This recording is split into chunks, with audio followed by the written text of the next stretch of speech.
अस्सलाम वालेकुम। Okay so folks, I hope आप सब खैरियत से होंगे।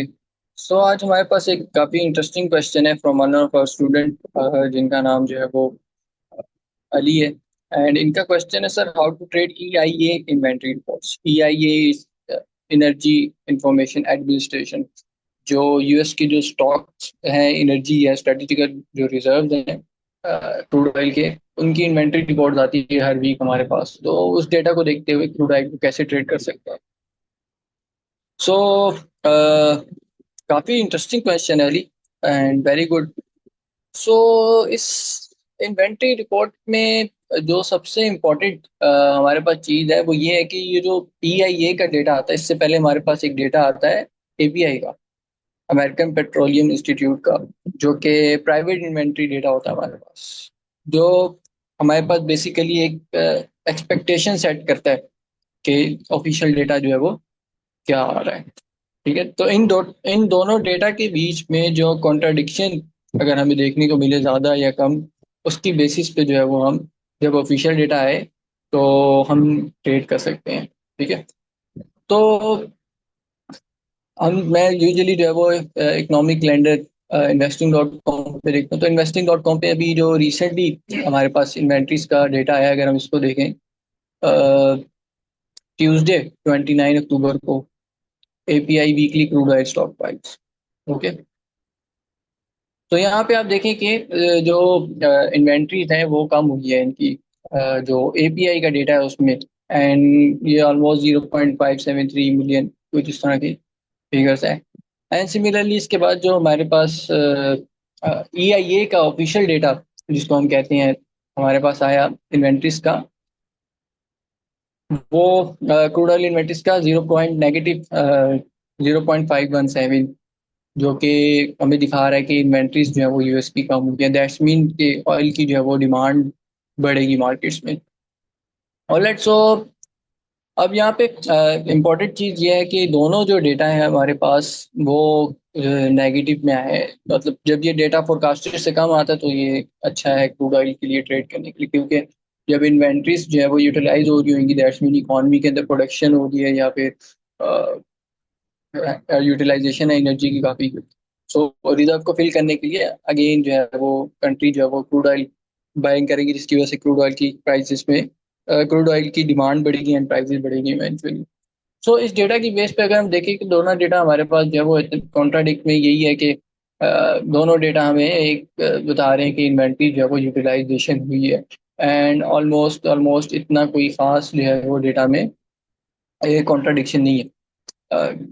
मतलब कि कोई अपोजिशन या कोई डिफरेंस नहीं है प्राइवेट इन्वेंट्रीज का और जो ऑफिशियल डेटा है EIA की तरफ से, एनर्जी इंफॉर्मेशन एडमिनिस्ट्रेशन की तरफ से, तो उसकी बेसिस पे।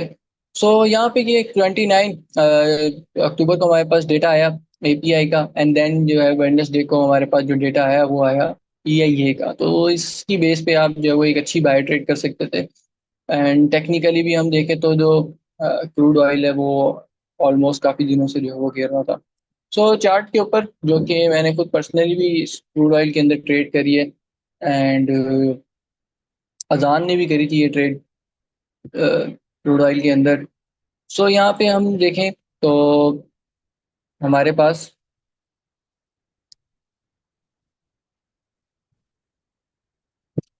30, ये जो कैंडल है हमारे पास, ये 28 की है, 29 की है।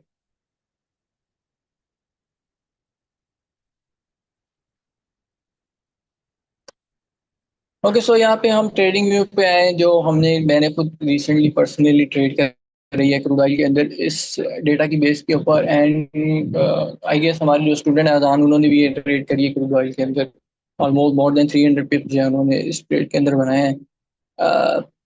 यहाँ पे हमारे पास आप देखें कि ये 29 को हमारे पास जो है API का डेटा आया, जिसने हमें सिग्नल दिया कि इन्वेंट्री यूटिलाइजेशन हुई है। एंड देन हमारे पास EIA का डेटा है, जो कि वो भी एक negative, positive for crude oil, but overall जो है जो रिजर्व्स हैं वो डिप्लीट हुआ है। ठीक है, जो इन्वेंट्रीज हैं वो डिप्लीट हुई है।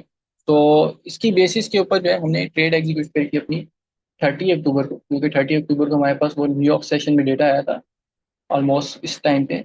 एंड हमने 67 93 के पास बाइंग करी थी, और स्टिल होल्ड है, होल्ड पे है हम। देखेंगे क्या डेवलपमेंट होती है आगे। क्योंकि हमारे लिए जो डेटा था, अ, जो इन्वेंट्री डेटा आया है क्रूड ऑयल का, वो पॉजिटिव है फॉर द क्रूड ऑयल, उसकी बेसिस पे। एंड ओवरऑल ओपेक भी जो है वो हॉकिश है, जिसकी बेसिस पे जो है हमने क्रूड ऑयल की ट्रेड लिया और स्टिल होल्ड पे है। हम देखेंगे जब अगर कोई फंडामेंटल चेंज आता है मार्केट के अंदर, तो उस बेस पे अपनी पोजीशन को अकॉर्डिंगली एडजस्ट करेंगे। ओके सोहेली, आई होप सो आपको ये बात समझ आ गई होगी। सो इम्पोर्टेंट चीज, अगेन मैं रिपीट कर दूं, इसमें क्या है कि जब भी आप ट्रेड कर रहे हो तो आइडियल ट्रेडिंग अपॉर्चुनिटी कब होगी, कि जब ईआईए का डेटा और जो प्राइवेट इन्वेंट्री का डेटा है वो कॉन्ट्राडिक्ट हो।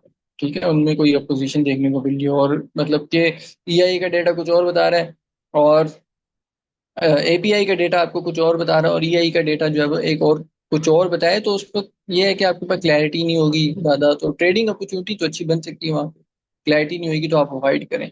एंड अगर तो ईआई का डेटा आपको कुछ बता रहा है, एंड एपीआई का डेटा आपको कुछ बता रहा है, एंड ईआई का डेटा जो है वो आपको सिमिलैरिटी कुछ शो कर रहा है, पॉजिटिव डेवलपमेंट शो कर रहा है, और आपकी टेक्निकली भी जो है वो ऑयल की प्राइसेस काफ़ी दिनों से गिर रही थी जिस तरह यहाँ पे, एंड कोई टेक्निकल लेवल हो आपके पास अच्छा, तो आप उसकी बेस पे जो है वो ट्रेड कर सकते हैं। एंड मजीद किसी का कोई, तो प्लीज डोंट हेजिटेट, हेजिटेट में क्वेश्चन पूछने से। क्वेश्चन पूछेंगे तो आपको क्लैरिटी होगी, क्लैरिटी होगी तो आपके अंदर स्ट्रॉन्ग कन्विक्शन होगी ट्रेड करने की, बेस्ड ऑन फंडामेंटल या जो भी हमारे पास इकोनॉमिक डेटा या इकोनॉमिक इंडिकेटर्स डेटा रिलीज होते हैं उनकी बेसिस के ऊपर। सो अपना बहुत ज़्यादा ख्याल रखिएगा, स्टे सेफ, स्टे ब्लेस्ड, अल्लाह हाफिज।